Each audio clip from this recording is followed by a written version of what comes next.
right, we're doing it. So we got to fight. And I threw him out of the house. He said he shot himself, and I was in complete disbelief. Find something that'll make you smile and laugh every day. Seeing the mother and father holding the baby. Enter as strangers. All right, well, welcome back. What is this now? Number 15, I believe? 15. Yep. So, due to popular request, episode 13, I kind of laid a little bit of my story due to listener demand out there, and I think it's time to turn the tables. Yay, I'm so excited. You look terribly excited. I can see it in your eyes here. Yeah. Well, I was thinking about it, and because people, you know, I'm around every day are like, oh, are you doing your story this week? Right. And I'm like, what's my story? Because it's not like I've got tons of stories. Right. You know, but like with yours, we kind of geared it towards, I don't know, what's kind of brought you to, I mean, did we focus? Well, I think that's what people want to know. What makes you at this point in your life? But that's like more than an hour podcast. Well, it always is. It always is. I mean, I think it's the same for most. I just don't think people are patient enough. I mean, if they, you know, just listen to all the podcasts, eventually they'll get a pretty good picture. Well, yeah. Because we make those. Well, I was thinking about it, and I was like, okay. I think that like if I were to talk about significant storyline moments, and now I'm just kind of borrowing from yours, right, in the way of what kind of, you know, a lot of the topics that we've talked about on this podcast, and kind of the general theme that it seems to take when it's just you and me. I could definitely talk about that stuff, you know. So, but so you're, I mean, kind of those peaks and valleys of Jeremy. The highs or the lows, the ahas or the oh shits that have somewhat, more or less maybe, shaped you or a part of you, I think is kind of what people are interested in hearing and being able to probably relate to. Yeah, so I was trying to think of like a starting point, you know, because I'm always following kite strings like we've talked about before. And I think what I keep coming back to is like what really started to kind of shape like an identity in me. It's hard to actually say for sure because there's all this other crap that does. For sure. And then there's the things we think does. So, you know, I'll just talk about things we think, you know, I think shape me or whatever. But, you know, we've talked about it on the podcast a number of times, growing up LDS and stuff like that. And I believe we've also talked about, for me anyway, being a teenager living in California, it wasn't like, you know, people that maybe haven't experienced growing up here. My closest friends are all LDS, or in Jim's case, you know, transitioning or in some way, shape, or form. But those are all my best friends, and so we all kind of clicked that way. Everything we did was in that kind of context. But probably one of the biggest things that was a first kind of foothold that as I'm thinking about telling my story using air quotes, was going back to high school and meeting. Nate and I meeting. He was our teacher's quorum advisor in the church for a while, and his name was Don Hackett, and he lived down the street from us, down on the corner, down by on the Rio Verde house? Yeah, in Rio Verde. He lived down and around the corner, down there somewhere. He had moved into the neighborhood in the ward, and he was called to be the teacher's quorum advisor when I was in the teacher's quorum, and Nate and I were there. And I don't remember how it happened exactly, but we were at his house one time. I think it was just Nate and I, and he pulled out this folder because I'm sure, you know, the conversation had come up, or he had found out that, you know, Nate had taken some Taekwondo classes, and Nate and I used to sit out in his front yard and kick the shit out of each other. Like, in fact, like one of our first interactions was like, I think I was riding a skateboard by, and he's like, oh, hey, you know, and I knew who he was, but we hadn't really talked. And then by the end of the time frame of standing out in his front yard, we're like sparring with each other. It was hilarious, but, you know, as 14-year-olds do or whatever. But so Don Hackett was an Aikido instructor for a while, and the book that he had was this kind of teacher's manual, I guess you'd call it. And he talked a little bit about it, and he gave the book to Nate and I. And I remember taking it and photocopying. Nate had part of it and I had part of it. To this day, Nate has, or I would assume he still has half of it, and I still have the other half. And so what we do, we kind of took an interest in it, and it had all these pictures and diagrams of different moves and things like that. And so we used to sit in the living room at our house, and we would do these different techniques, or we thought we were doing these different techniques, and they were not accurate at all. We were just looking at the pictures and trying to do the best we could. And I don't know why we didn't interact with him more on it, but it was just something we kind of did. And I can't remember if it was through him or through someone else in the ward, but I think it was another guy in the ward had mentioned, we were talking about Aikido, and of course we're just kids, right? And he had mentioned a place he went to practice Aikido. Mm-hmm. And so that piqued our interest and whatnot. And the book that we had, this manual we had other reference material in it. And one thing, I can't speak for Nate, but one thing that always attracted me was there was a real philosophical side to it, much like most martial arts. Right. But the thing with Aikido that was interesting to me is that it was a fairly young martial art. Like the guy who created Aikido, Morihei Ueshiba, I think that's how you pronounce it. He had died in like the late 60s or something like that. So this wasn't like karate or kung fu that had been around forever. It was kind of the story of this guy, growing up, and getting in, being part of World War, 1 and 2, or not 1 and 2, one of the world wars, I can't remember exactly. But so anyway, there was a guy in our ward, and he said, I used to go, but there's a friend of mine who goes to this class, and I'm sure that he'd be more than happy to have you go with him. And his name was Bill Yee. I believe he was Japanese, and he made the introduction. And all the details are foggy, but one time we were gonna go to an Aikido class, and he told us it wouldn't cost us anything.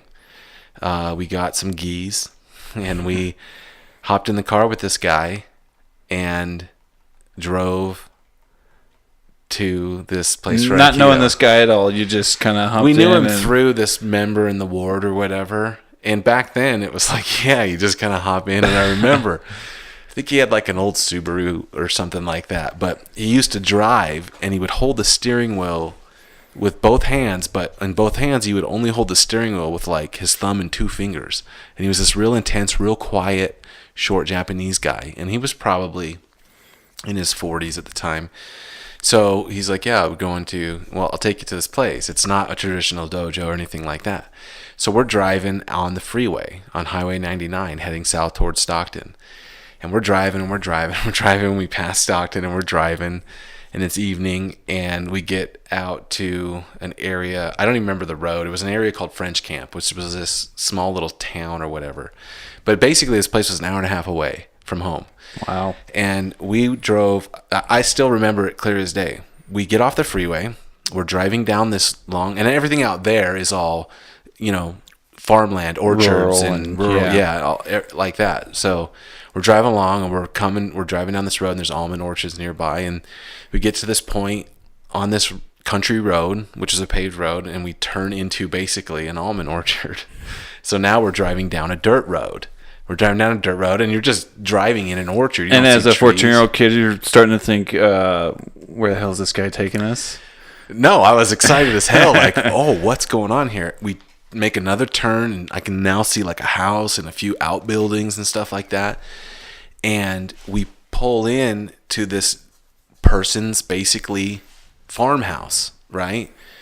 And we kind of pull into this area and pull to this building. There's the house behind us, and there's this building with some lights on.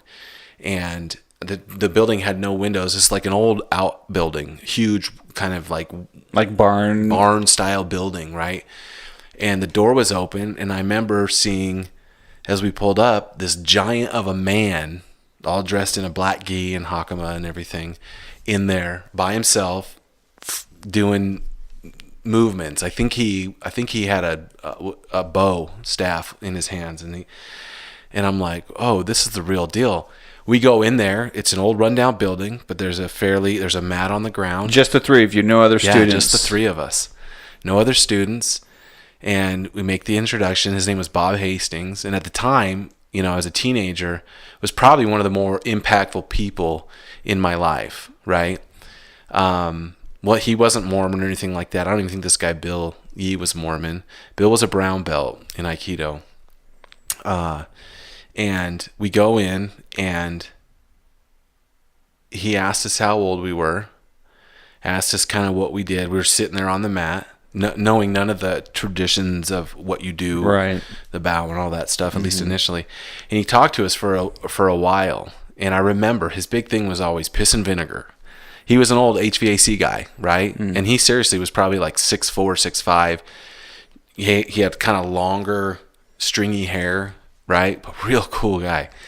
And he had trained as, you know, an Aikidoist for years under one of Morihei Ueshiba's students who had come to the States and come to California. Anyway, I'm probably drawing this story out way too long, but long story short, we started practicing with him, and Nate and I at the time both ran cross country, and he's like, oh, sweet, then all the piss and vinegar will be knocked out of you by the time you get here. And Bob wouldn't train anybody that was under 16 years old, and that goes back to a kind of Eastern philosophy of this thing that you develop once you hit puberty called a hara, your hara, which is your center point. And it's this point a couple inches below your navel or whatever, and at least that's what he told us. And he didn't want us to call him sensei. He's like, you don't pay me, you don't call me sensei, you're welcome to come out and practice anytime you want. And we used to die to get out there. Before we drove, we would go with Bill, and most times we went initially was just with Bill. And so we got this really unique education. In some practices, we would do a move, and we would sit down, and we would sit there, and we'd start talking about things, and he'd start talking about philosophies and things like that. And man, he used to toss us around that room, and it was the funnest shit ever. And when you get thrown in Aikido, it's called ukemi. Nate's probably listening to this going, you're pronouncing it wrong, jackass. But that's when you are the attacker, you are the person that's getting thrown. In traditional Aikido, you are an ukemi for years before you ever do anything else. And the whole premise is learning to fall. And years later, when I practiced up here in Utah, I was always complimented on my ukemi. I started going to a place in Ogden for a while. Another kind of unique situation. Guy had an outbuilding. We called him sensei. He paid for it, but his dojo was on his property. And very quickly, within a couple weeks, I was the guy he always had come up and showed the move to the class to, because he liked my ukemi. But anyway, with Bob, we went for years, off and on, as much as we could, until the point we could start driving and started going out there. And a lot of times it was just me, Nate, and him. So we got this really unique experience, and it really triggered, like with Nate was always really good at the techniques of things. And we didn't have any real concern with testing or rankings in Aikido. They call it Q instead of bells, your fifth Q, fourth Q, things like that.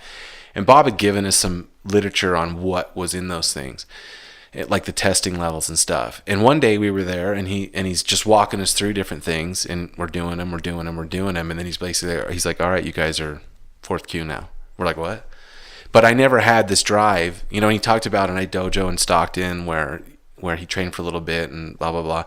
And some people would show up and do the class, but no one was willing to go out there. And I think that's how he liked it, is that, you know, but Nate and I became obsessed with it, and it became a huge part of our lives. And we went. I remember when I moved to Utah, that was one of like my biggest things that I was regretting leaving behind was Aikido, because it was so formative for me. And for me, it was about philosophy, and I started studying, you know, Morihei Ueshiba and different students of his, and I liked, there was a lot of books on Aikido that were techniques based, but there's also a ton that were not. They didn't have a single technique in them. It was just about the philosophy of Aikido and all these crazy things. And the reason I kind of always hearken back to it when people ask about my path is because not till later in life did I realize how connected the things I learned in Aikido became relevant as an adult, not in martial art technique, but in centering oneself, Life techniques, blending with the tax. I know there's a teacher from Utah here that I went to when I first moved here, and he ended up moving away. In fact, the instructor I went to in Ogden was one of his students for years, and he ended up becoming kind of this guy who taught, he called it business Aikido, and he would literally give classes to corporate executives and stuff like that and talk about dealing with confrontation and things of that nature. For our listeners, give a brief overall description of the philosophy behind Aikido. Oh man, so like any martial art, it's got a lot of mysticism behind it, and there's a lot of stories that are attributed to the founder of Aikido and these amazing things that he could do. And I mean, Aikido is kind of a defensive martial art. I mean, on the surface, what it is it's learning how to use someone else's energy against them. It's blending with attacks and things like that. They teach a lot of Aikido hand and wrist lock techniques in police academies and stuff like that because they're really effective. But you know, the premise, and there's ki, right, which is like chi in Chinese. It's just ki in Japanese. It's just your energy. And there's a hard style of Aikido, there's a soft style of Aikido, and if you go to different dojos, you learn these different hard and soft styles of Aikido. But it's basically just a defensive martial art that kind of teaches you how to blend with the attack of the energy. And I learned very quickly that this was less about the technique, because a lot of these techniques as an adult and especially with the rise of the UFC and mixed martial arts and things like that, they're not practical defensive techniques unless you're doing them to someone who has no clue how to do anything physically. Right. But it's more about the energy. It's more about that blending with certain energies and stuff. So that's kind of the overall premise of Aikido. But it's something that was always really near and dear to me for a long time. And like I say, that's kind of the first part of this path of, I guess you'd call it really kind of sparked my interest in mysticism, I guess you'd call it, or kind of this unknown, this idea of energy and chi and this spirit energy that you have.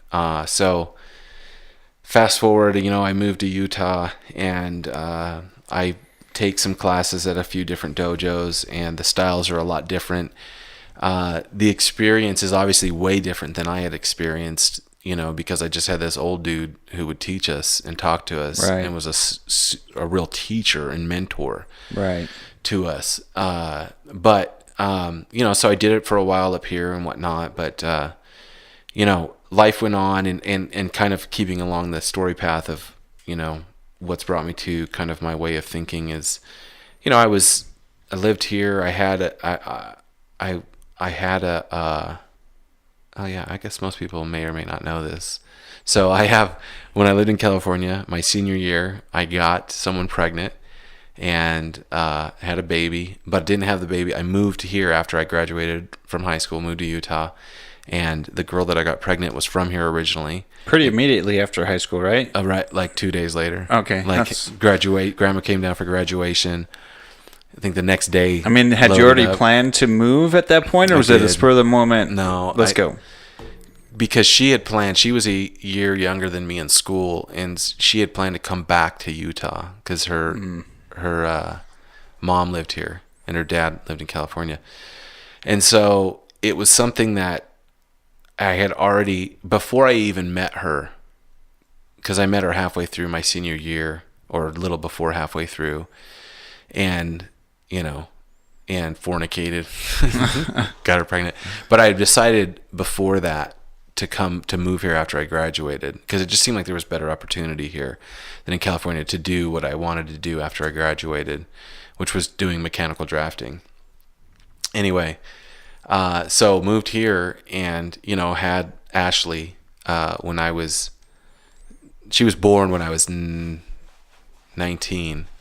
so pretty young. And it didn't force me, but it just put me in a position where I was like, okay, I got to provide and do stuff. So I begged, borrowed, and stole my way into any job I could that furthered me along the path of having an actual career. So pretty quick out of high school, at least in comparison to my friends, I had a pretty good job. I was lucky enough to, in our high school, had one of the best mechanical drafting programs in the state. Lodi High did, and that's credit to the teacher there, but CAD drafting and stuff like that. And I took it for all 4 years of high school. So coming out of high school, I had a pretty good knowledge, and I could fake my way into doing some stuff. This was the fake it till you make it stage of your life. Yeah. I just lucked out. I applied for a job at this big company in West Valley called Daw Technologies. They manufactured clean rooms for companies like Intel and AMD, and basically to manufacture the rooms that they make these microchips in that are dust free and all that stuff. Right.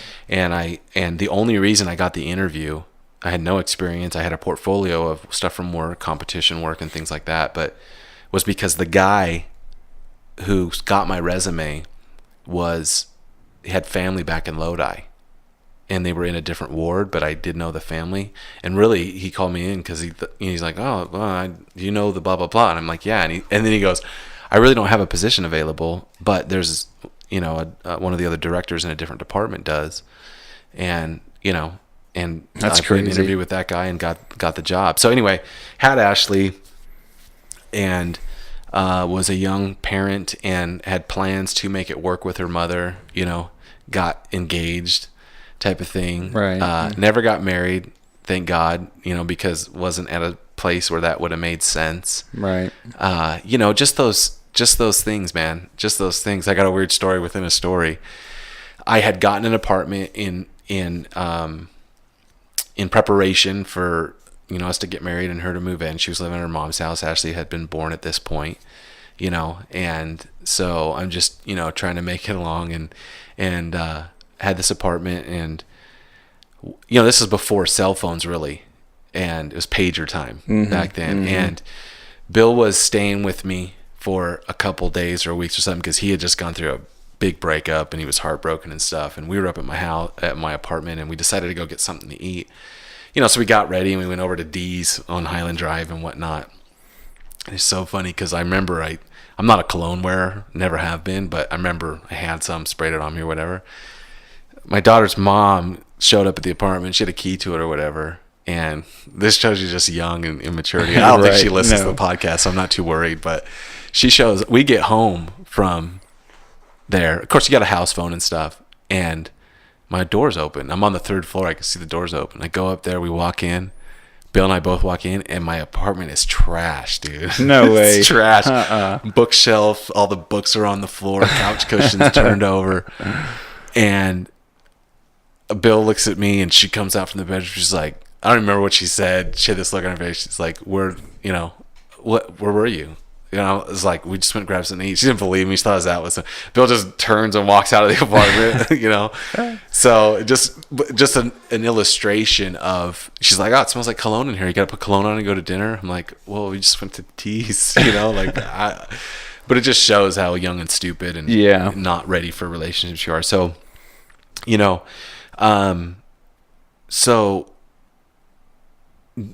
didn't kind of off and on with her for a while, and then you realize that wasn't really going to work. And so then it was the every other weekend, custody thing and stuff, and just trying to make it in the world here in Utah while working, drafting jobs and trying to get, more pay and stuff like that. And well, especially at those early, what I would consider those early years of your life, those early 20s. Yeah. Yeah. Are pretty profound years for an individual, I think. Yeah, I mean, my timelines are all a little bit foggy and stuff, and I remember I struggled a lot with who I was and what I was doing, and I wasn't active Mormon or anything like that.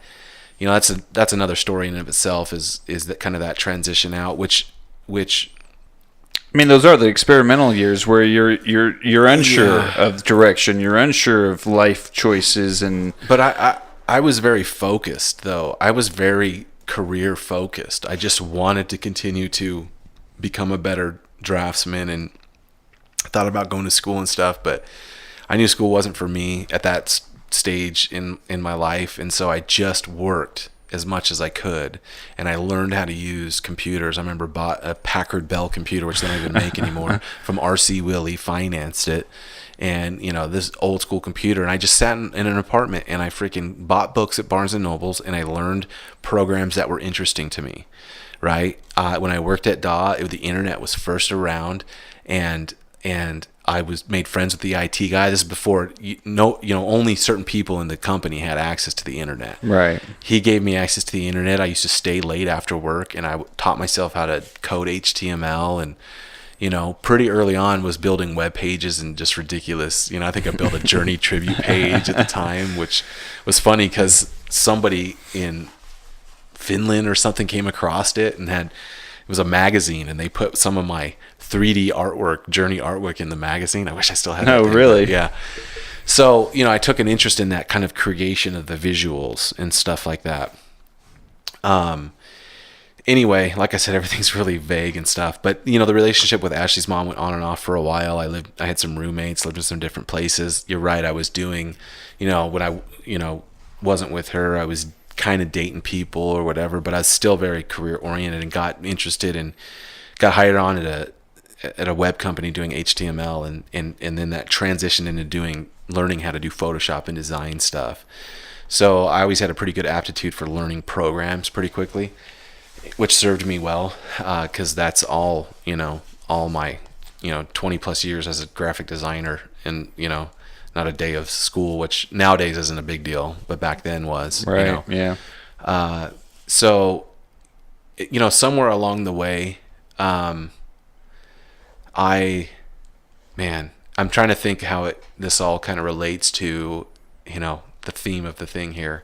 But I remember, like, coming here and having a young kid, and then going to church, and the bishop interviewing me, you know, because I had a kid, because the bishop from back home had reached out to the bishop in the area where he had my address, and, you know, which is fine. Went to church a few times. It just was really different than back home. I had a young daughter. Yep. And then I got called into the bishop's office to talk about, here's what you need to do.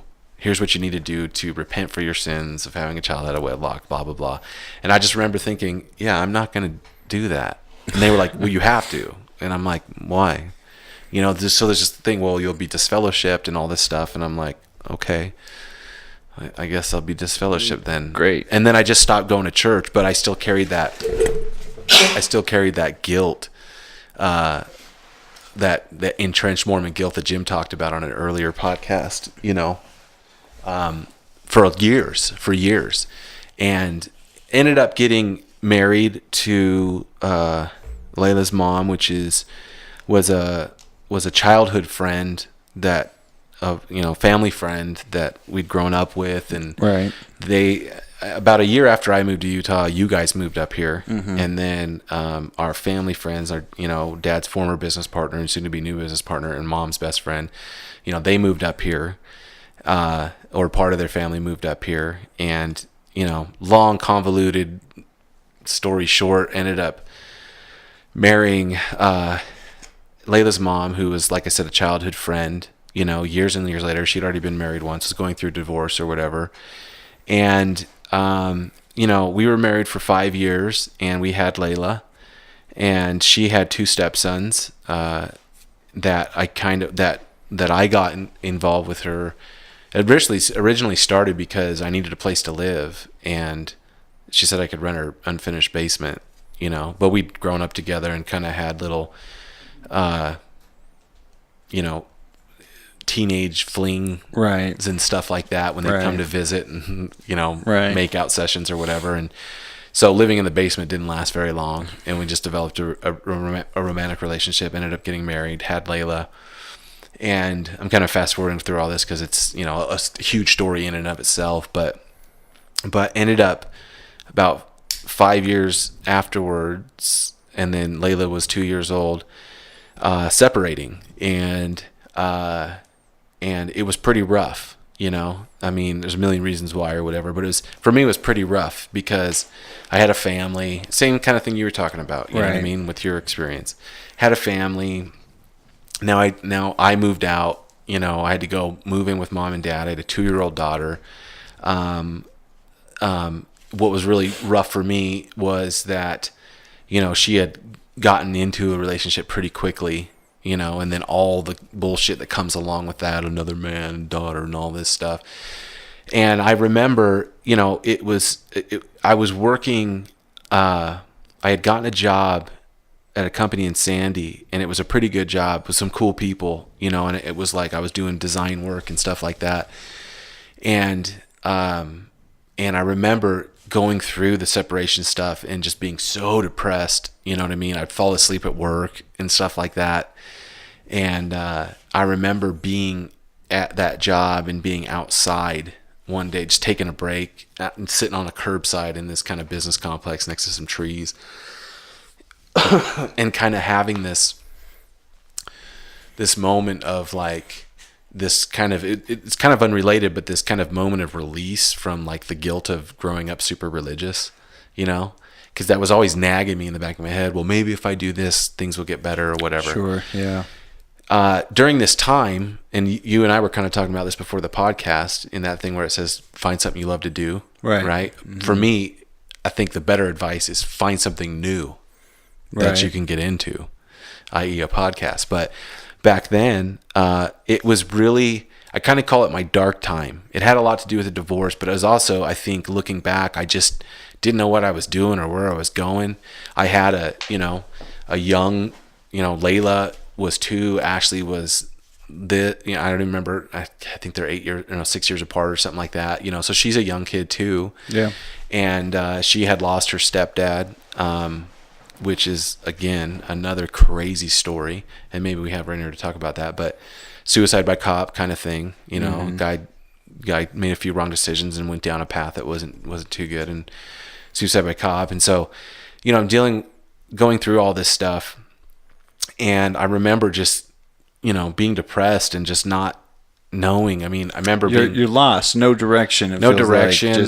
I remember I got prescribed Zoloft just to help me manage things. Right. And it seemed to work pretty quick, but I think it was just more of a placebo effect initially. Yeah. But I remember having this moment. Layla's 2.5, 3 years old, and I'm living at mom's house. I'm not feeling great about that. And I remember just this consuming, this always, you know, this dread and whatever. And at this stage, it had been long enough where I was like kind of hanging out with people and, you know, dating, I guess, or whatever. But it was all I knew it was not anything of any kind of real substance. It's just all distraction. It's all distraction. And I remember this moment where I was out on mom and dad's back porch and just distracted. And when you're like that and you're spending time with your kids, it's hard. It's super hard. You got so much mental noise in the background playing that any focus or attention is almost impossible to come up with. Right. Yeah. And you feel guilty about that. You feel really guilty. Your patience is thin. Very. I remember she was running down the back patio or whatever, and I had all this negative emotion, all this negative energy, this and that, can't focus. And I remember thinking back to Aikido, right? Because she was moving towards me, and it just, this flash of an energy coming towards me. And I remember thinking very clearly, oh, energy's just energy.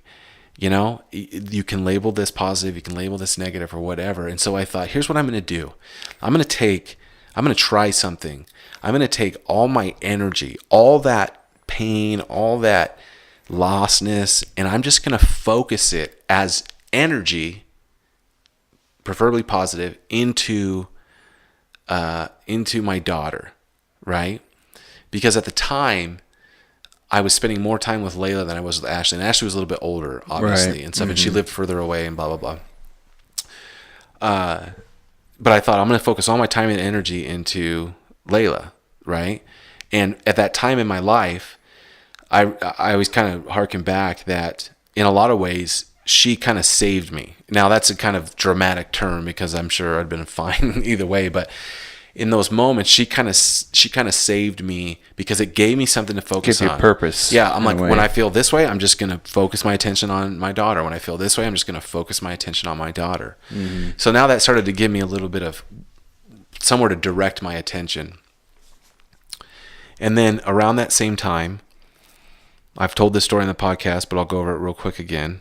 You know, I had my favorite radio station I'd listen to in the mornings on the way to work, and I told the story before about the whole listening during Halloween time and the whole EVP and Ghost Hunter episodes and listening to these ghost recordings, these voices and stuff, and always intriguing me.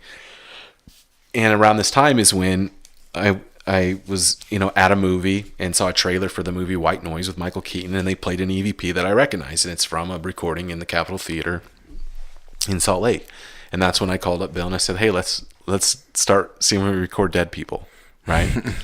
And this leads into the whole thing with both my grandpas committed suicide. One I was close to, the other one I didn't really know, Bill's dad. And we started this whole paranormal thing. And the reason I bring this up is because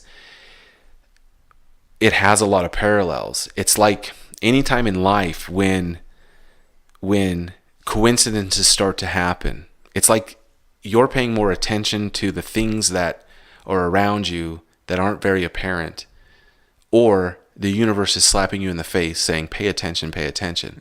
Because all of a sudden in my life, all these weird happenstances and coincidences started taking place. I talked about it for anyone listening to get more detail on the paranormal thing and the weird, chill bump coincidences that happen with people I met. And you can go listen back to the podcast. Which one was that? It's number 5, I think. Anyway, it's labeled coincidence, I think not. So go listen to that podcast. It'll give you a little backstory on this. But all these weird things started happening. And I remember Nate came up to visit, my best friend. And by this time, life had settled down a bit. And I lived with our brother Jason for a while. He had a place, here in Layton or Kaysville. And I moved into the basement. He was living there with his girlfriend and her son.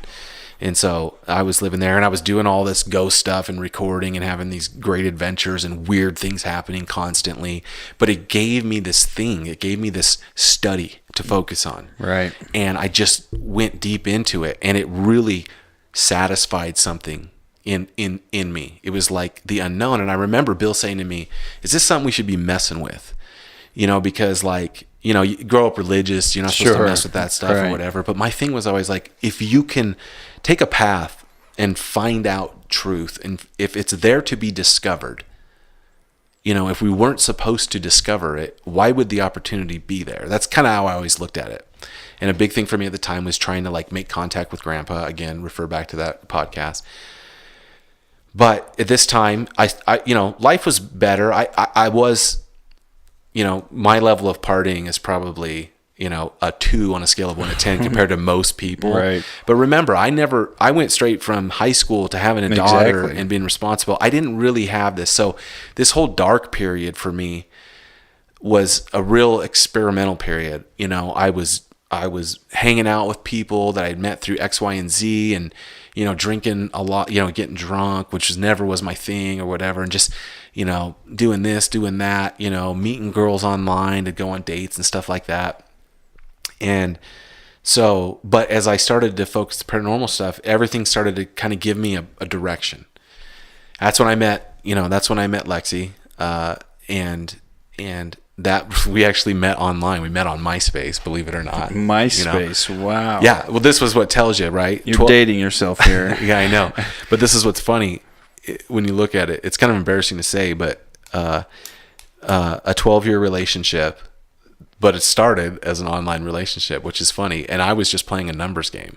I was just looking for girls to date and hang out with. And I was just hitting up cute girls on MySpace, messaging them and dropping. Eventually you got to get something in return. Yeah. Well, it was pretty quick. So met Lexi and stuff, and I lived with Jason. And during this time, I was kind of gaining momentum, and I was working with some people that were in real estate investment and stuff like that. And I got the opportunity to get into a lease to own home over there in Kaysville. Right.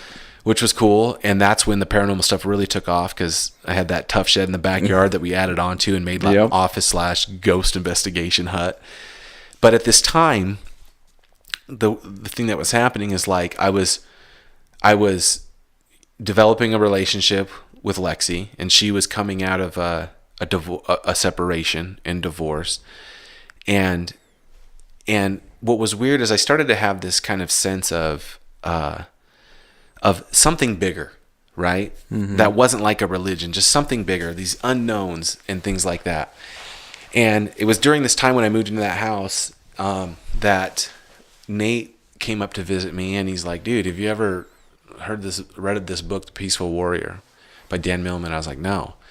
And he didn't tell me much about it, but he was just like, read it. And I don't know if he gave me a copy or whatever, but I read the book, and something super resonated about me. And it's a real popular book, actually, and it became a movie and stuff like that.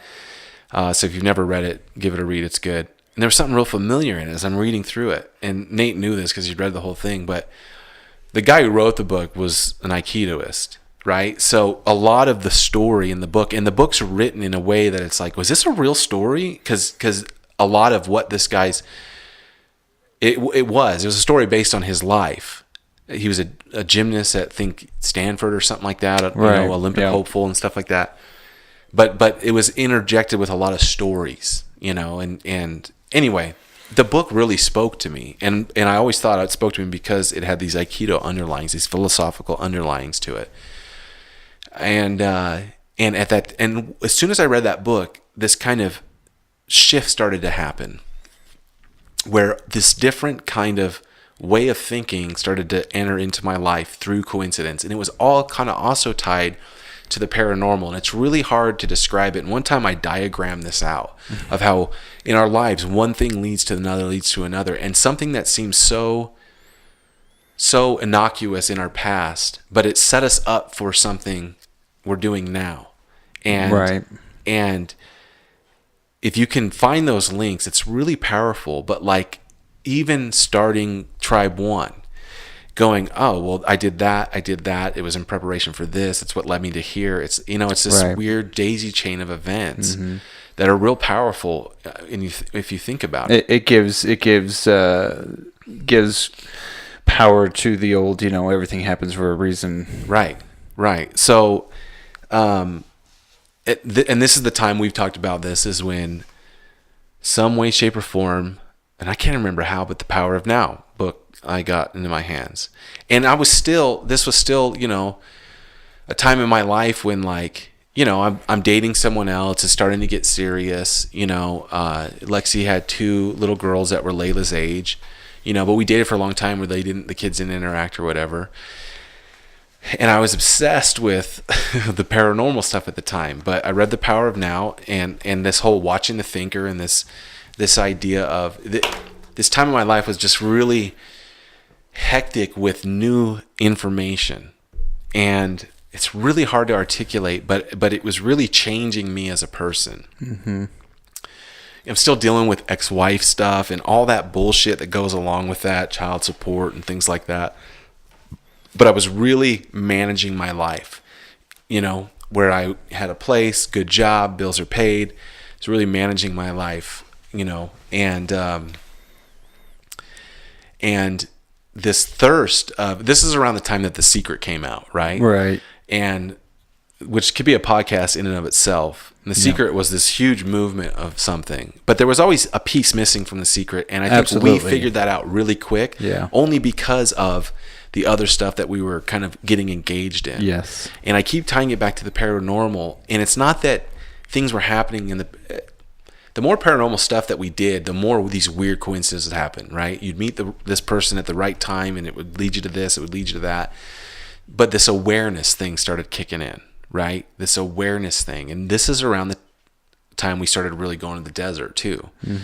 And honestly, this is also around the time that you and I, you weren't just my little brother anymore. We started hanging out. Right. Me, you, and Bill, we started doing stuff. You and I started golfing together all the time.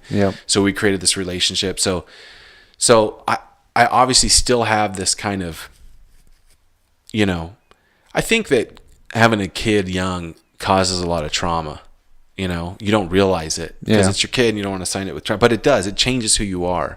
And I never really had this phase of just being irresponsible and whatever. I've always been a real responsible person. Well, you see it in numerous situations. Everybody knows their friend who got a divorce because, you know, the teen mom or whoever felt like they never Right. got to experience their wild life. Right. Or any Right. of that, I think, is pretty typical. Well, and I never really had a desire for any of that stuff, but it's still part of human nature. Yes. And so this whole time in my life right here, like, you know, I had my place, I'm dating Lexi.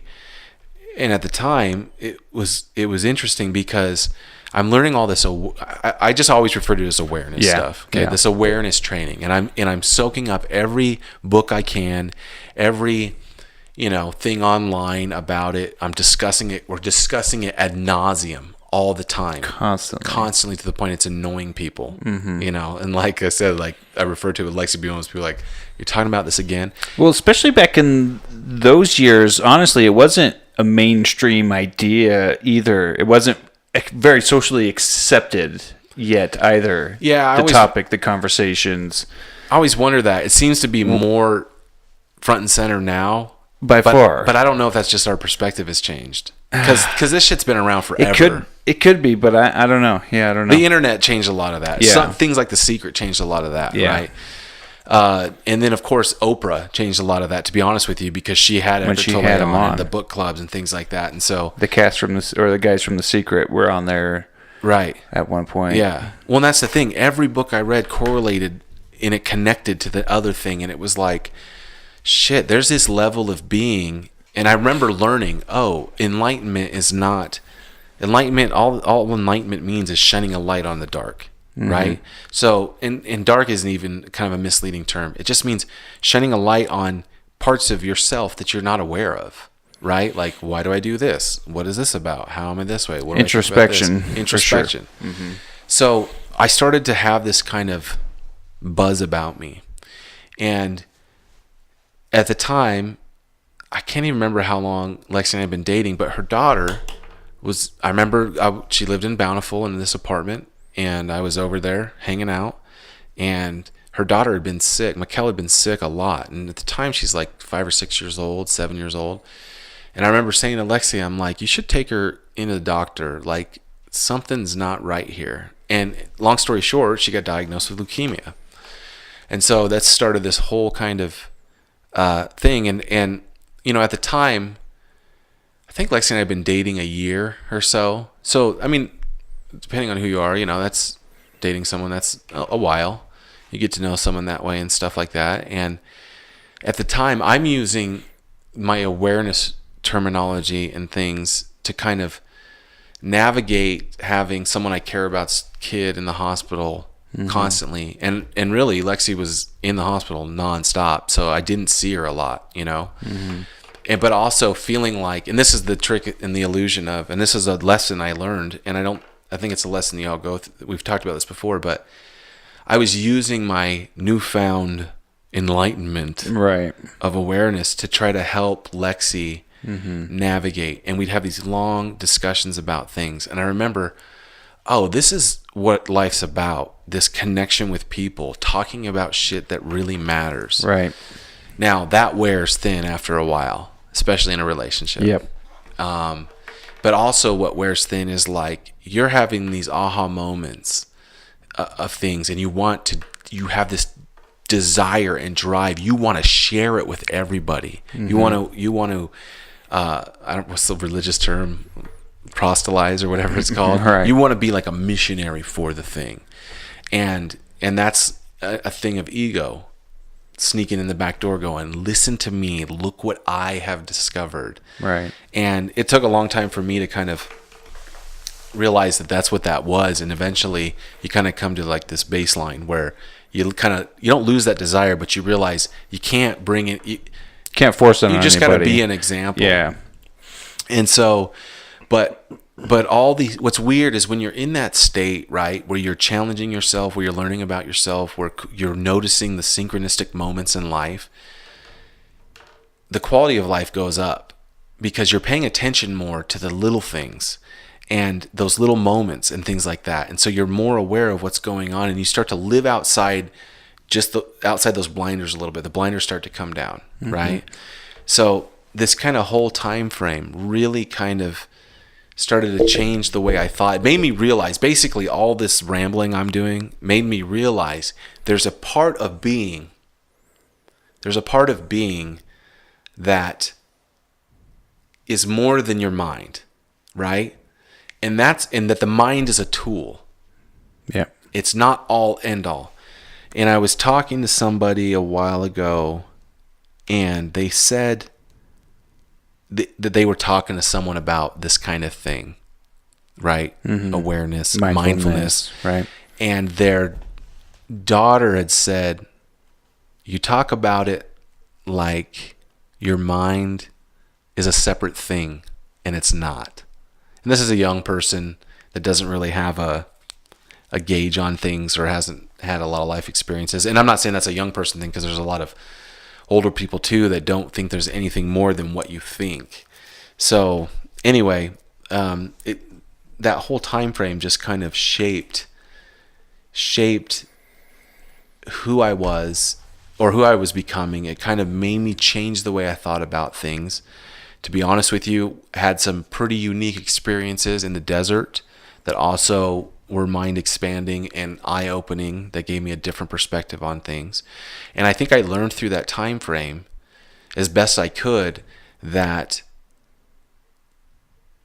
the acceptance of people and the ability to remain as still as possible in chaos, and allowing a solution to present itself when there's a problem. And that has applied, and you lose sight of that all the time. I lose sight of it all the time, but that's applied in business, in anything. There's always a solution, always. You just have to create the space for the solution. So anyway, as my story continues, and again, this is just kind of the 1,000-foot view of it.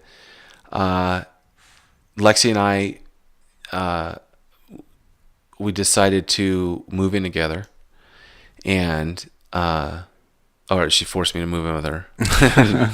Sounds like no. I always tease her about that, but our relationship, we got to a point where it's like, what are we doing? Blah blah blah. Right. So we ended up moving in together, and what's weird about relationships, at least for me, I only kind of bring up this storyline because it's real pertinent to me. It was very eye-opening to me in retrospect. And I think that it's valuable information for people that are in relationships and also trying to improve themselves, right? Mm-hmm. Because it's a tricky thing, because you can date someone long enough, but when you move in with someone, it really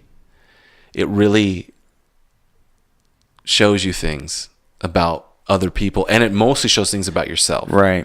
And that goes for roommates, that goes for whatever.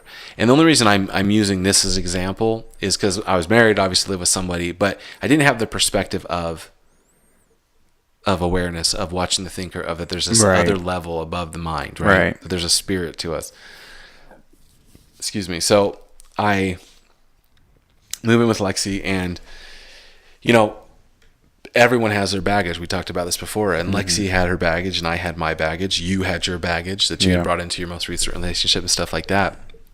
But I started to realize that, there was a lot of stuff that Lexi was dealing with. Obviously, her daughter had recovered from the leukemia, but it was this kind of long, drawn-out process. There was a whole Make-A-Wish thing and all that, which is pretty cool. And at the time, we lived together, and then of course you're dealing with the ex-husband and her ex-husband and stuff like that. But what was weird is I was always viewing the experiences through the perspective of awareness. And what's interesting about this is, I don't know, maybe because you were in your first marriage. It was kind of after we talked about this, so maybe you can tell me. But when you're trying to use these techniques that you learn to try to manage your well-being better, and you're doing that in the mix of issues with another person, a lot of times it comes off the wrong way to the other person. Yeah, absolutely. I can attest to that for sure. And that's what I experienced with Lexi. Now, to her credit, it's like when the newness wears off and the deep conversations and the jibber jabber of everything I'm saying preaching all the time wears off. Now it's just annoying. Yeah. Right. And so arrogance arrogance, think right. you know everything or whatever. Yeah. But there was a lot of trauma in Lexi's life from a kid that she was dealing with and stuff like that. And a lot of issues arose with that. But the reason I bring all this up is because those issues that she had brought out issues that I had. Mm-hmm. You know what I mean? Right. And then trying to deal with these things and make a relationship work while kind of applying it all towards awareness, while initially doing the paranormal thing and being obsessed with it and spending a lot of time in it. And now it had evolved to something way beyond ghost hunting and more of what we called scientific research. Right. But, and then inevitably pivoting into us starting a business, which took a lot of time and attention. But all these things were connected, and I don't think it's I think I've spoken to it on the podcast before, but like everyone dealing with problems, Lexi has dealt with some trauma that's led to some struggles with addiction and things like that in her life, which is no secret and stuff like that. But this is the thing that I was thinking about, if I tell this story, do I tell this because it's an interesting look at things, and I don't know if I can articulate it well, but when you're and walk me through this, because you being around long enough and knowing the terminology I'm using, I think you could maybe help me articulate this in layman's terms. But when you think you've got your finger on the pulse of, I know how to manage my emotions, that's something that I had worked on a long time. I think I had a lot of anger originally from my first my marriage, right? Right. And so I went through this stint before Lexi, and I'm using relationships because they're always time markers in our lives, right? Once you're out of school, right. Everything, in 5th grade and 6th grade, you measure by school, but now you measure by relationships a lot of times, or jobs. But, I had a lot of anger, and so I would get angry easy. And that was something, as I went through the awareness stuff, I really felt like I got a control of. Right. And I didn't like going back there, and I didn't like being put in situations that took me there, right? So as Lex and I are in a relationship and things like that, here's the thing I'm trying to articulate. Things happen in relationships. They always do, whatever they are. You wrong the person, they wrong you, you're mad, they're mad, or whatever. And I'm trying to manage this through awareness. And there's times when, in every relationship, you're like, should I be doing this? Is this the best thing for me? Is it the best thing for the other person? Is it the best thing for the kids? Right? And I always, and from the outside, I know people close to me and family are like, what are you doing? Sure. Or why are you going through this? Or why are you going through that? But I always went through it with this awareness thing, like, no, I can handle this. I can manage this. But I remember something happened. I don't remember the details of it, but I was like, wait a minute. Am I just using awareness as an excuse that, this is rocking the boat, the situation is rocking the boat, and I'm just going with the flow? Or am I just super codependent now in this relationship? It's like this trick. Is it one or the other? It could be both. They're very similar. It is. I don't think I can offer you much clarity in that, to be honest with you, because that's I've always struggled with myself. Is that exact question? I've always felt like, boy, I just have this enormous tolerability for, suffering. going through shit and suffering and right. being okay and feeling like I'm fine and being able to manage it okay. But what's it really doing? But what is it really doing? And is it just that? Is it a fear of, being alone, or, being so codependent? I don't know. Well, and this is the thing, right? There's two things I takeaways from that I kind of decided worked for me. One of them is that I remember having a conversation with somebody, and they had an ex, right, and a kid, and was going through all this crazy demon lady drama, right?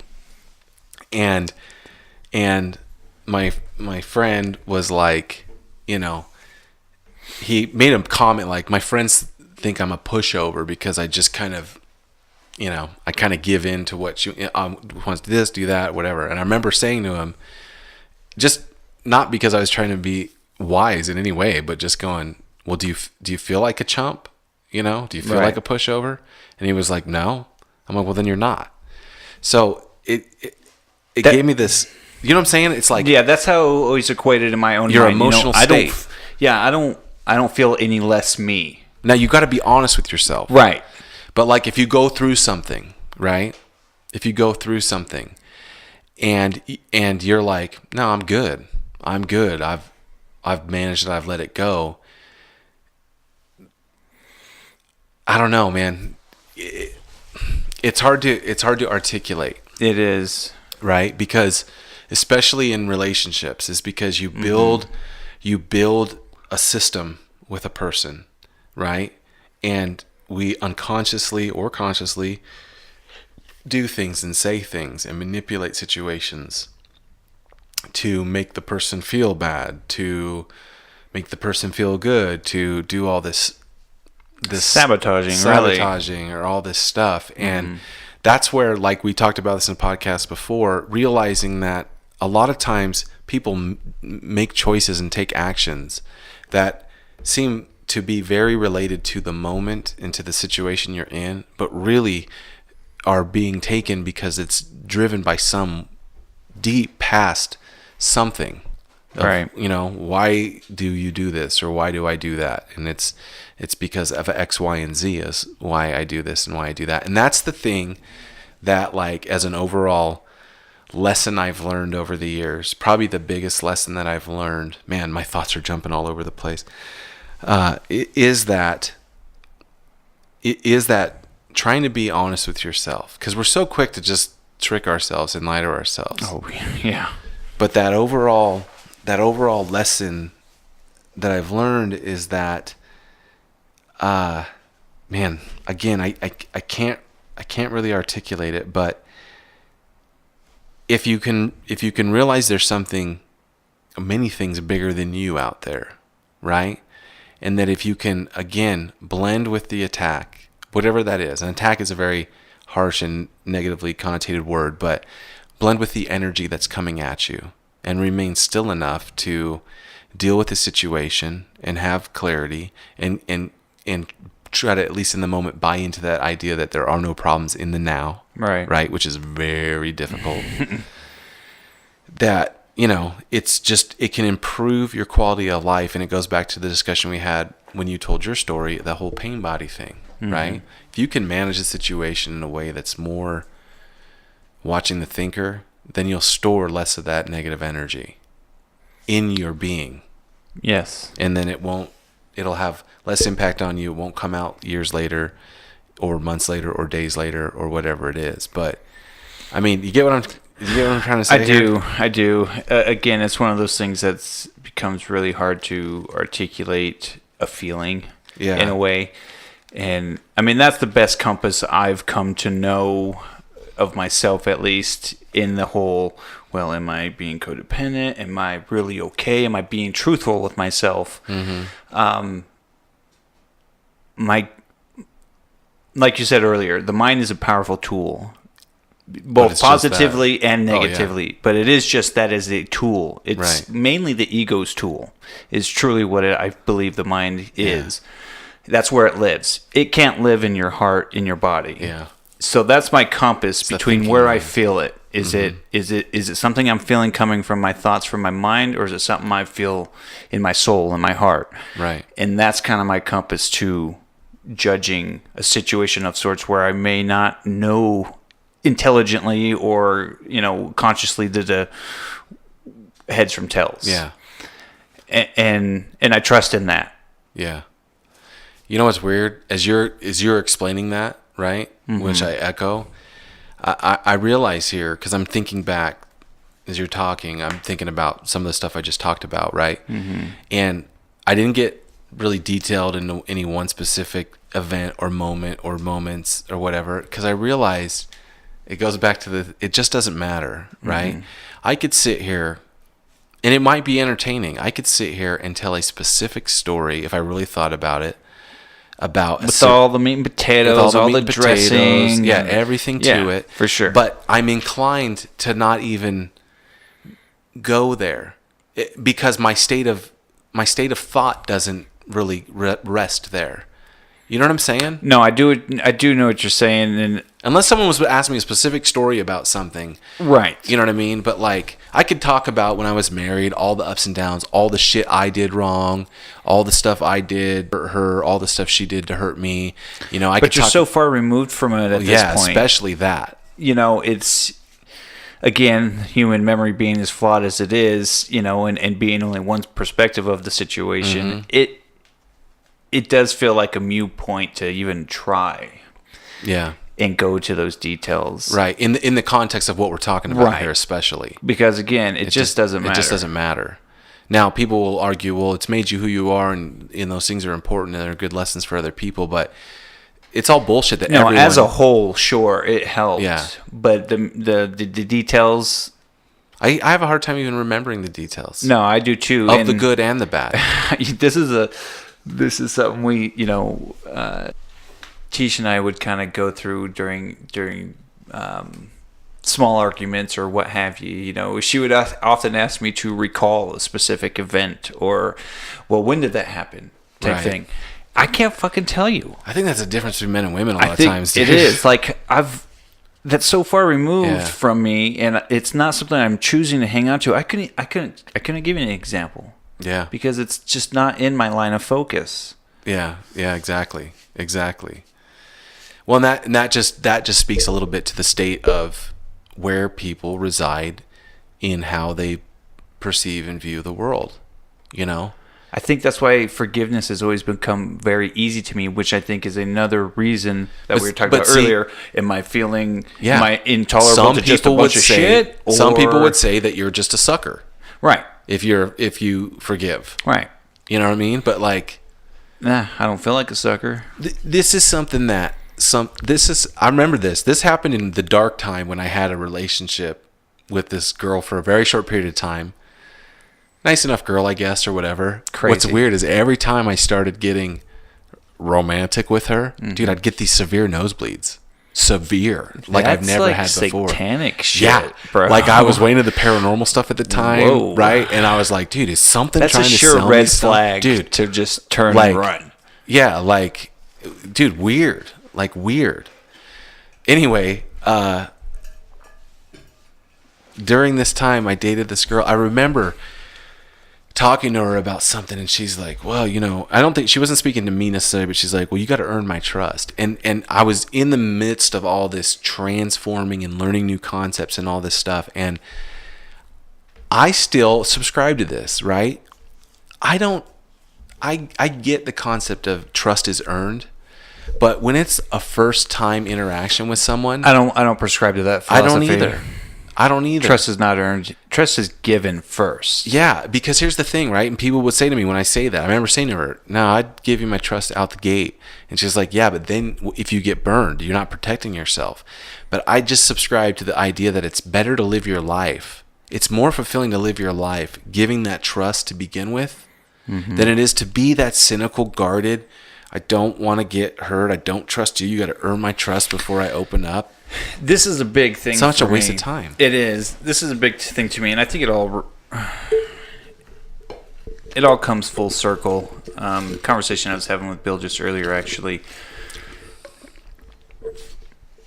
in just trying to pay attention to my own emotions, my own lessons, and then the people around me and the people closest to me. The one thing I seem to see more and more is people's lack of vulnerability and being vulnerable. And maybe we've talked about this here before. I don't honestly recall, but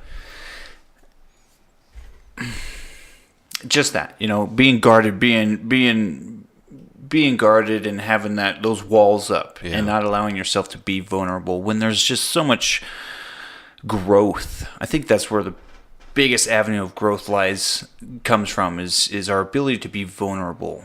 Well, see, okay, and I'll give you, because that's the second lesson of overall I would apply, and it applies right as that, is admitting your own shit. Yeah. That's being vulnerable. Oh, yeah. Admitting your own shit, mostly to yourself. It takes the power away. See, it does, and this is exactly what we talked about.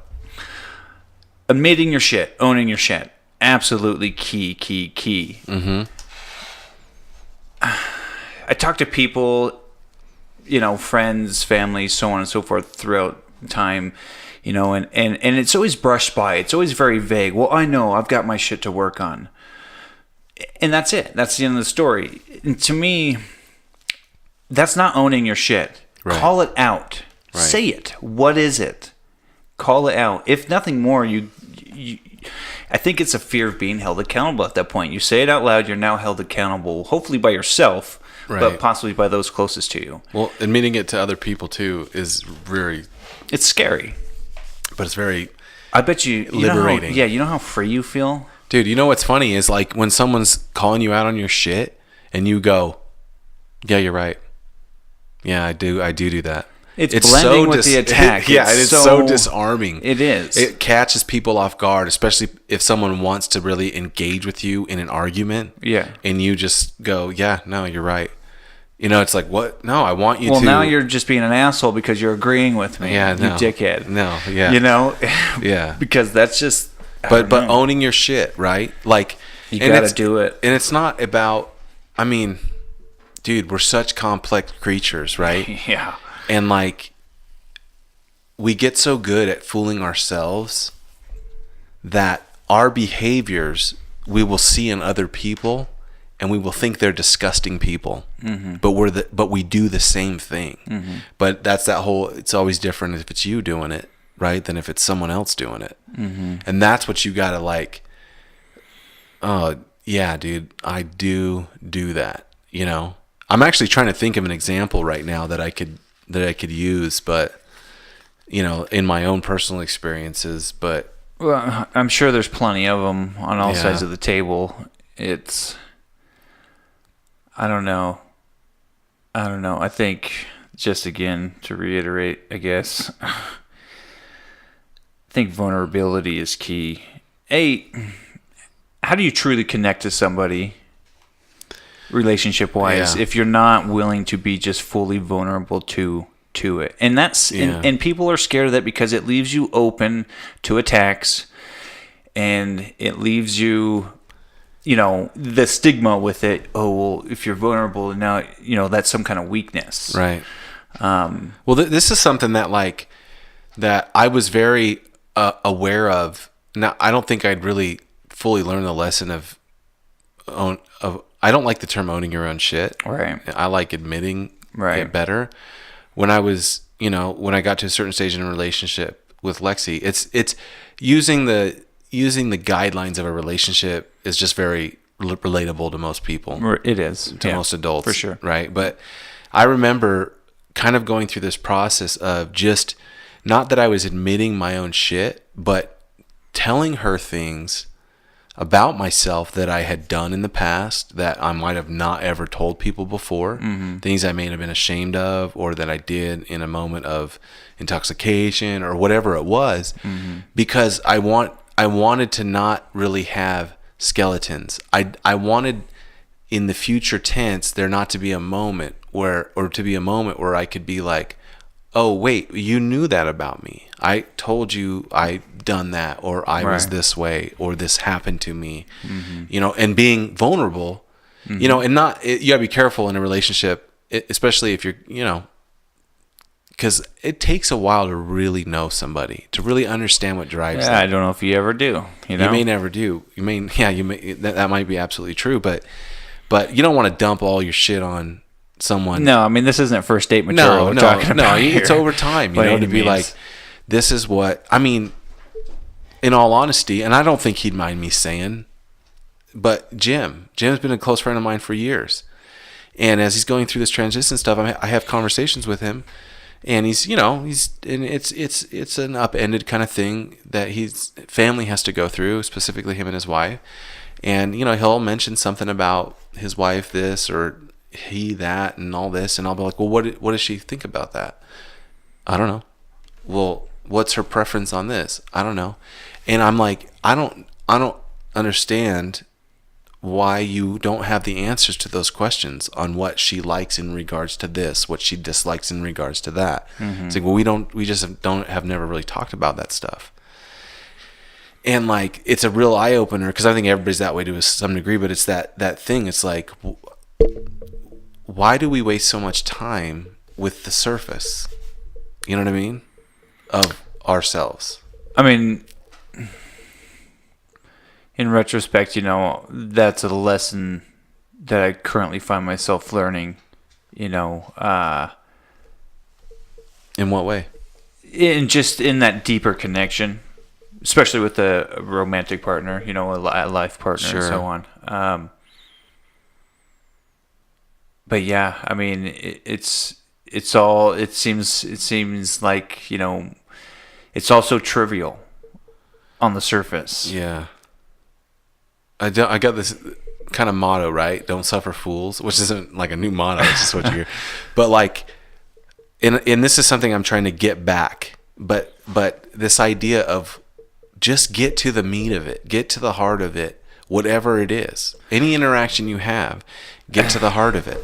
It's just the honesty, man. It's just the honest, and it's not going to make you the most popular person in the room. No. You know what, though? And you don't have to go about it and being a dick or being rude No. to people intentionally. But in the short term to mid-term picture, people will draw to that. People will respect you for that. For Even sure. if they don't like or agree with you or what you're saying, they will respect it. Absolutely, and that's all you could really ask for, I think, in the grand scheme of things. And not only speaking and being honest in every aspect, but listening honestly. Listening's a huge deal. I'm glad you said that. That is my number one lesson currently I'm learning. Listening. I've always thought of myself as a good listener. I pay attention, like when we do these podcasts. I mean, Yeah. in the midst of it, of becoming better and better. But, I get quiet because I am enthralled and I am trying to listen and put myself in that person's shoes and so on. Right. That gets hard to do in a intimate relationship because of the baggage you originally brought, Right. that built the foundation you're currently standing on. The new baggage. Yeah. And again, I think that leads back to vulnerability. Yeah. I think there's also a fine line between being vulnerable and letting yourself being taken advantage of. Oh, for sure. I mean, You know what I mean? you've still got to know Where the line is. where the line is, and I think you will. Yeah. And I think, I don't know. Again, it's one of those things that's hard to articulate. Just the amount personally that I've experienced so far. The amount of, I don't want to use the word power because that sounds so grandioso, but the amount of freedom that I've found on the other side of vulnerability. Yeah. As an individual, more so than anything, like confidence and clarity. Yeah, that's a good point. That's a good point, because I think that what happens if you're not vulnerable is that you put them walls up, and then things like shame and guilt fall in, which can be very dangerous, especially if you're dealing with some really strong kite strings. And I don't think that she would mind me telling this story, but like, again, since I've already talked about it in regards to Lexi, I think that, because of the complex nature of relationships, to our credit, we got to a point, and when I've talked about this on another podcast, but we've got to a point where we had to say, okay, we got to change things here, because we're both in this spiraling toilet bowl with each other, and we have this pattern we've created, and we've got to break that pattern if we have any chance of, one, you know, being normal people, you know, two, you know, having some sort of relationship to go from, you know, because you get stopped in these cycles. But what I was going to say, I don't think she might be telling, is because, and here's the thing, everyone needs to realize it is way easier to see things in other people than it is in ourselves. Always. So when someone gives you advice that is good advice, but then you come back around the back end and go, but that person doesn't do that or doesn't live that way. Don't judge people for that, because you can get really good advice from people who are total fuck ups. Oh yeah. You know what I mean? Always be listening to that. And I bring that up because, like, as I tell this story, I'm guilty of the same thing, but it's just easier to illustrate it with someone else. But with Lexi, you know, I think that a lot of the things that she struggled with, it's been about, you know, hiding it, and it compounds it because she isn't vulnerable. It took her a long time to really tell me things about her past. And when she did, a whole dynamic of how I interacted with her in our relationship would changed for the better. Yeah. So it's on point with what you're saying. It's crazy to me. I was recently writing about it, getting thoughts on paper. The honesty. I mean, I recently read something, I can't remember what it was, but, you know, we tell an average of 15 to 20 lies a day, typically, as humans, something like that. Yeah. From little white lies to more complex and so on. But I was writing about it, and the complexity that the energy, the mental energy lying takes up, especially in these complex ruses where you're trying to hide things and it involves multiple people, and you got to make sure you keep your story straight with each one of them, and you're not sure who you told what to anymore, and it's just this draining, never-ending cycle of just expending enormous amounts of energy. Right. A life force. There's an actual scientific, biochemical, neurological effect lying has. It's more depleting on you. Yeah. I mean, when that energy could be so easily, I guess is a relative term, but could be, you know, focused or redirected to authenticity or of something along those lines. I don't know. It's crazy. It is crazy. It's mind-blowing. Yeah, and I don't know how we always end up on this topic, but we did. It's what people resonate with more, I think. To be honest with you, I believe so. It's so hard, and this is the other thing too. Like, I realized this today because this is one of those things, right? Admitting your shit, and then trying things that challenge your shit, right? I'm kind of like a don't bug me kind of guy, right? Yeah. Type of thing. I don't like chit-chatting with neighbors. I don't like... Right. It's just not... And part of that is because there's no mean potatoes there, right? And I just find it inefficient. But that's not necessarily a good thing all the time because it shuts you down to meeting new people and having certain situations and keeps you in your experiences. comfort zone. Right. So I'm over walking the dog in a neighborhood, and there's this questionable neighbor of Lexi's that... It's kind of I call him he's kind of a gypsy. Right. A lot of people, he's got a weird property and all these outbuildings, and he rents rooms and stuff like that. And he's a real friendly guy, and he's got like his nephew lives there, who's an older guy too. And I'm walking the dog in, and his nephew is like, "Oh, you must be the guy that lived in next door." I'm like, but you know, I don't live here, but you know, Lexi does and whatnot. And he's like, "Oh, all right." He's like, "I'm William." And my instinct is just to be like, "Hey, good to see, have a good day," and walk on through. Right. But I'm like, dude, okay, stop for a second and just talk to this guy for just a second. There was obviously something. Anyone that right away goes into some crazy story, you know, isn't kind of all there. Right. And this guy definitely wasn't all there. He was like, I'm like, "Hey, how you doing?" He's like, "I'm William. I'm Emmett's nephew." I'm like, "Oh yeah, Emmett's a nice guy." And he's like, "Yeah, I live in the camper in the back." And I'm like, "Oh, cool." He's like, "Well, it beats living in a cardboard box under the freeway." And I'm like, "Yeah, it sure does." And then he goes, I mean, they make the freeways now so you can't even live under them. And he goes, and I work literally across the street from the homeless shelter in Ogden. And he's going into this detailed story about pretty much being homeless. Right. And you can tell that he's a gentleman who's older and is probably got mental issues and things like that. But, I'm just listening to him ramble on. And it doesn't matter what I say to him. No. He's not even engaging what you say. He's just going to tell his story about, they don't even make freeways. And he was dead serious. He's like, so I'm living here in the camper. I'm like, well, that's what family's good for, is to be there for you. He says, at least you're with family. And he's like, yeah, no, that's pretty straight. And I'm like, well, you have a good day, William. And he's like, yeah, I gotta go look at a guy's truck because he burned out his alternator and blah, blah, and I'm like, oh, well, good luck with that. And he's like, yeah, no, it's really good talking to you.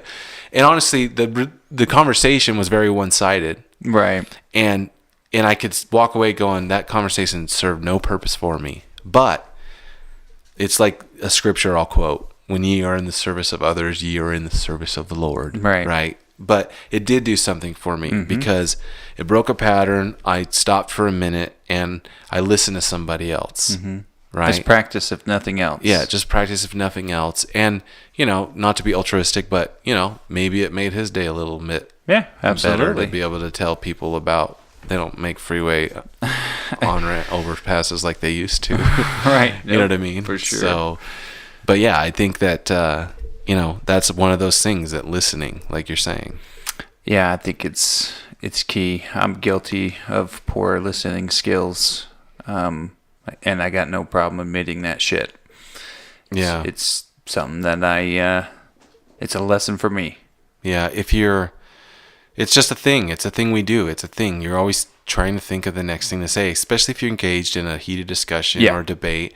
You're not really listening. You're thinking of what you're going to say next. It's not blending with it. It's more defense. You're resisting it. You're attacking. Yeah. You're colliding with it. Right. Yeah. You definitely. Which always creates a bigger boom in the end. Yeah. Yeah. Much more impact. That's for sure. I mean, if you blend with it, see, that's where it all comes back, dude. It's so circle. Funny. Everything comes back. I can correlate it to Aikido. Or I can correlate it to a concept in awareness, or I can correlate it to a concept in the paranormal, right? Everything is kind of connected that way. So that is kind of the overall theme of, I guess this podcast for me is that everything's connected. And I really believe in this. So this is, I guess, we're kind of getting long in the tooth with this podcast. So in the spirit of ending on a note, like we always ask our guests to do. Right. This is here's my suggestion. Here's my advice. Find something that interests you. Do something different, right? Get into something weird or fantastical or whatever it is. Because it really, your brain, the tool, is meant to be problem solving. So if you're just going day to day in life, in your relationships, in your work, in your home life, kind of doing the same thing every day, you might mix it up on Tuesday, but it's the same thing every Tuesday. You're not using your tool right. And then the tool starts to take over. And your mind starts to take over, and it starts to be the boss instead of being the tool.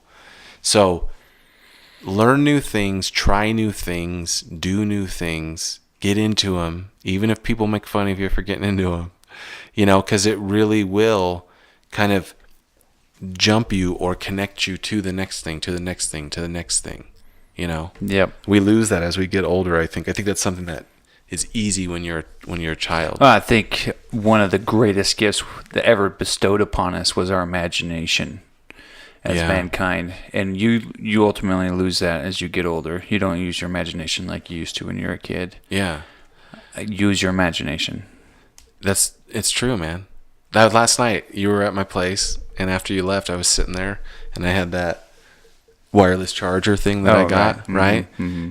And I just instinctively went, "How's this thing work?" So I got a screwdriver and started ripping the thing apart. Right. Always Curiosity, always man. at the risk that you might break it. Mm-hmm. But I wanted to know, well, could I scale this up? Could I put this in a table? And I was like, I'm like, well, that's pretty simple looking. Right. But it's just that thing. And I kind of was laughing at myself afterwards because I was like, oh, I'm taking it apart like I used to take things apart when I was a kid. Right. You know what I Right. mean? Totally. So just have that curiosity about stuff. Yep.